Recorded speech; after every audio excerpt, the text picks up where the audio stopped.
So between meals there must be at least 5 to 6 hours of space. The ideal way to live is, there is no sleep in my life.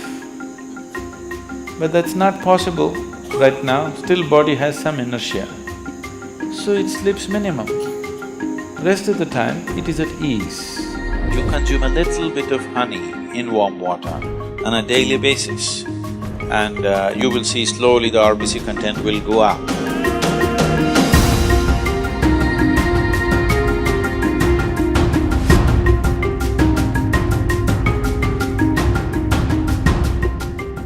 When it comes to food, one of the most important things that you must be conscious of is, on a certain day when you eat a certain type of food, whatever you eat, you must consciously notice how quickly does it digest and become a part of yourself. Any food that you eat, if it lasts over 3 hours, that means you've eaten bad food, and that is something to be either avoided or reduced in quantity. If food moves out of your stomach bag within 3 hours, this means you're eating something that your system can handle efficiently. It may not be the best food, but your system is able to handle it. And between one meal and the next meal, if you create a clear gap of 5 to 6 hours, and in between if there is no other ingestion, you will see the cleansing process in the system on the cellular level, cleansing will happen. This cleansing on the cellular level is most important and significant for a healthful life. So between meals there must be at least 5 to 6 hours of space. If you're over 30 years of age, 2 meals a day, 2 good meals a day will suffice. One in the morning and one in the evening. After the evening meal, before you go to bed, there must be a minimum of 3 hours, and if there is a certain amount of physical activity, not necessarily very heavy or strenuous activity, just simple walking or maybe a dance or something like this, create something for yourself where about at least 20 to 30 minutes there is some physical activity after the evening meal. If you do this, largely your system will be healthy.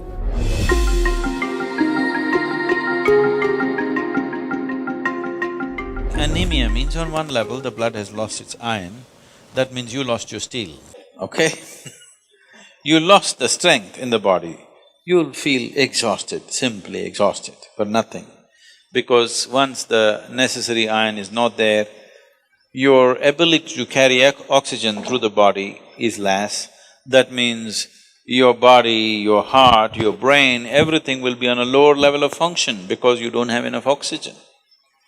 So, building oxygen into the blood is one of the important things, because how healthy the body is, how easily it rejuvenates itself depends on a high level of oxygen in the blood. And that capability will go down, particularly women have to be careful on this because of the biological process, that their hemoglobin content may go down and their ability to carry oxygen in the blood will come down, which will make them unnecessarily exhausted, will make them look unintelligent. And yes, if the RBC is low, you feel dumb because there's not enough oxygen in the brain and it doesn't function the way it needs to function, both the body and the brain. So, to take care of this, one of the simple things is you consume a little bit of honey in warm water on a daily basis, and you will see slowly the RBC content will go up.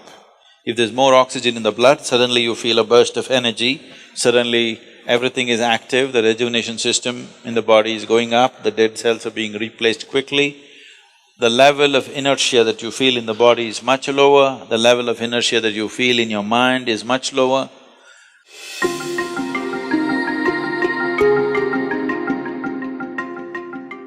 So, honey, it has different types of impacts on the system.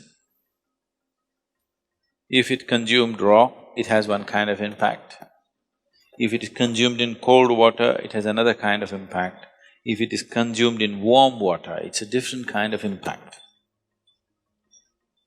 We want to consume it in warm water here because we want the system to open up. If you put it into boiling water, some part of honey will turn poisonous. So you should never put it into boiling water. or you should not cook the honey. I know in Western societies, people are making honey cakes and stuff, they're cooking it. If it crosses a certain temperature, then honey will turn poisonous. So, it must be put into…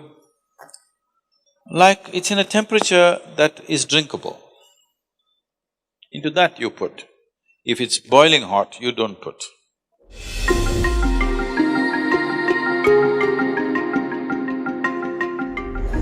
See, sleep is not a requirement in one's life. What the body requires is rest.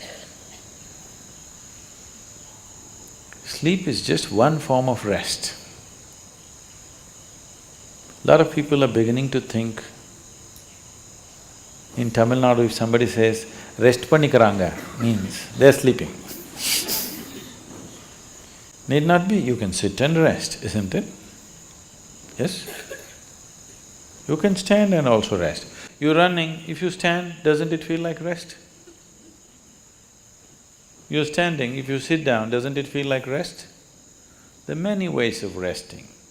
The most important thing is, rest means you're changing the energy equation, where consumption is lowered, production is going on at the same pace.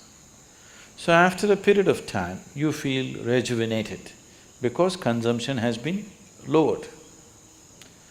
Essentially, you are managing the energy equation. If you're in activity, the consumption is more. Whatever you're producing, it's not enough. After some time, you feel exhausted because the consumption has been heavy. If you lower the consumption and increase the production, after some time you feel energized. The ideal way to live is, there is no sleep in my life. But that's not possible right now, still body has some inertia. So it sleeps minimum. Rest of the time, it is at ease. If you keep this at ease, then sleep does not occur to the body unless it comes to a certain point of exhaustion. So body is never ever asking for sleep, but it is definitely asking for rest. If you do not know how to sit here in a restful manner, it will try to rest like this. If you can sit here totally at ease, it'll sit here for hours without falling asleep. Otherwise, this is the only way it knows how to rest. If you sit here now, one simple thing you can do is you sit down, you come and sit down here, just move your attention from the top of your head down to your toes and see if everything is loose and easy and relaxed and at ease. Are you sitting like this? Just sit, just bring this to ease as much as you can. Not everything is in your conscious level. As much as you can consciously, bring it to ease. You will see suddenly, if you are the kind who will fall asleep at 10 o'clock, if you simply 1 hour you sit here at ease, you will see your sleep will get postponed by half an hour. You won't feel sleepy at 10. Naturally you're awake.